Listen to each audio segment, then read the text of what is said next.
Assalamualaikum warahmatullahi wabarakatuh. Hai adik-adik, kita berjumpa lagi untuk pembelajaran kelas 5, tema 2, subtema 3, pembelajaran 1. Masih di channel kesayangan kita bersama Kukar Cerdas.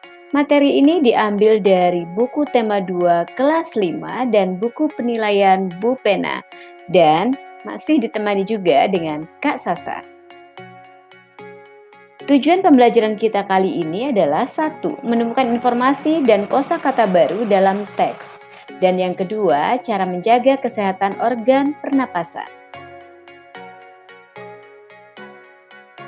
Adik-adik sahabat cerdas, kita masuk ke materi pertama yaitu menemukan informasi dan kosakata baru dalam teks. Kata tanya dapat digunakan untuk menemukan informasi di dalam teks. Misalnya, kata tanya apa untuk mengetahui informasi tentang suatu hal atau benda. Kata tanya di mana untuk mengetahui informasi tempat. Kata tanya kapan untuk mengetahui informasi waktu. Kata tanya siapa untuk mengetahui informasi pelaku atau tokoh. Kata tanya mengapa untuk mengetahui informasi alasan suatu hal. Dan kata tanya bagaimana untuk mengetahui informasi tentang proses atau penjelasan sesuatu. Nah, sekarang kakak punya teks untuk kalian. Kakak akan bacakan untuk kalian, dengarkan baik-baik ya. Kabut asap merupakan asap dan kabut yang bercampur menjadi satu. Kabut adalah uap air yang berkondensasi atau mirip awan yang melayang di dekat permukaan tanah. Sementara, asap adalah uap hasil pembakaran. Oleh karena itu, kabut asap termasuk dalam pencemaran udara.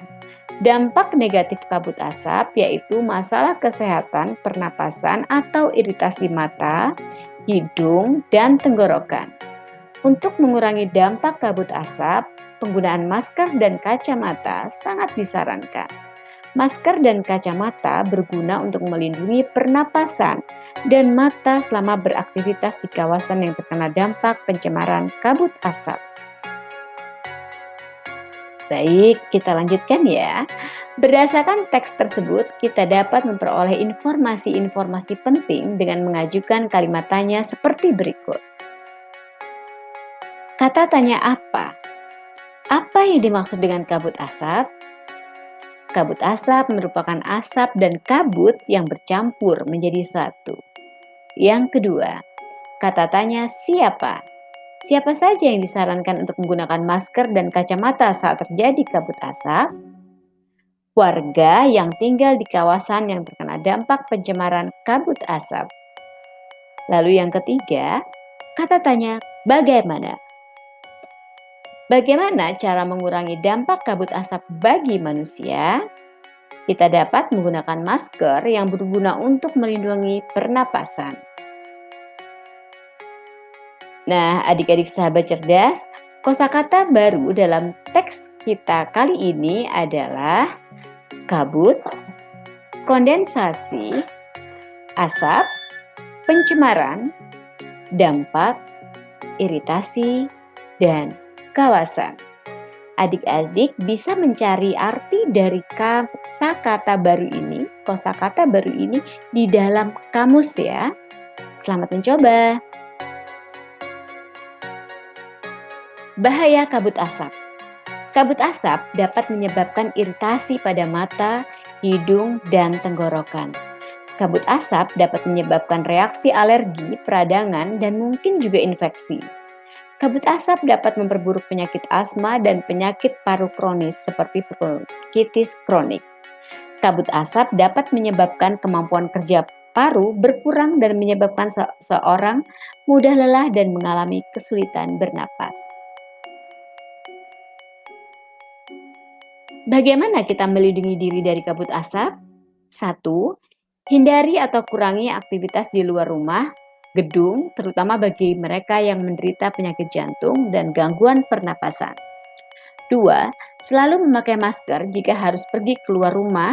Pakailah masker dengan benar untuk menutupi hidung dan mulut. 3. Minumlah air putih lebih banyak dan lebih sering agar debu dan partikel halus yang menempel pada tenggorokan larut dan masuk ke dalam pencernaan sehingga ikut terbuang bersama kotoran. Dan yang keempat, segeralah berobat ke dokter atau sarana pelayanan kesehatan terdekat bila mengalami kesulitan bernapas atau gangguan kesehatan lainnya. Nah, adik-adik, kita akan membahas cara memelihara kesehatan organ pernapasan.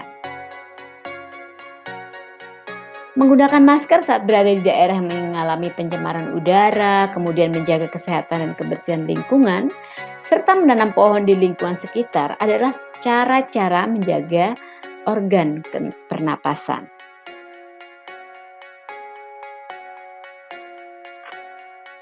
Menjaga kesehatan organ pernapasan bisa dengan cara 1. Makanan yang bergizi agar daya tahan tubuh terjaga baik. Kemudian berolahraga teratur supaya alat pernapasan terlatih baik sehingga dapat bekerja dengan baik. Istirahat cukup dan posisi tidur benar, miring ke kanan dan jangan telungkup. Itu adalah menjaga kesehatan organ pernapasan. Lalu yang kedua, menghindari zat-zat yang dapat merusak organ pernapasan. Dengan cara bagaimana? 1. Tidak merokok dan menghindari paparan asap rokok karena banyak mengandung racun. Lalu kedua, menggunakan masker saat berada di lingkungan kotor. Ketiga, mengurangi konsumsi makanan dan minuman dingin karena jaringan paru-paru sensitif terhadap dingin. Dan yang keempat, menghindari makanan dan minuman mengandung banyak gula dan bahan kimia karena dapat merangsang lendir pada paru-paru sehingga kapasitas udara yang disimpan dalam paru-paru akan lebih sedikit. Yang ketiga, merawat organ pernapasan. Caranya adalah membersihkan rongga hidung secara teratur, bulu halus dan rambut hidung berfungsi untuk menyaring kotoran. Lalu memeriksa kesehatan pernapasan secara teratur ke dokter. Keempat, menjaga kesehatan lingkungan sekitar. Pertama, membuat sebanyak mungkin ventilasi dalam rumah untuk menjaga sirkulasi udara. Kedua, menjaga kebersihan lingkungan supaya tidak banyak debu berterbangan yang ikut masuk ke dalam organ pernapasan saat kita menghirup udara. Ketiga, membuat udara bersih di lingkungan sekitar rumah dengan menanam banyak tumbuhan hijau serta mencegah ruangan lembab karena virus dan bakteri mudah berkembang di ruangan dengan kelembapan tinggi. Nah, adik-adik, kerjasama dengan orang tua, apa kebiasaan dalam keluargamu untuk menjaga kesehatan organ pernapasan? Silahkan didiskusikan ya. Adik-adik sahabat cerdas, demikianlah pertemuan kita kali ini. Sampai jumpa di pertemuan berikutnya. Terima kasih untuk semangat dan kolaborasinya. Kita berjumpa lagi di pembelajaran berikutnya. Jangan lupa untuk like, komen, dan subscribe serta membunyikan tanda lonceng agar kalian bisa terus belajar bersama kami. Kak Sasa mohon undur diri dan wassalamualaikum warahmatullahi wabarakatuh. Sampai jumpa.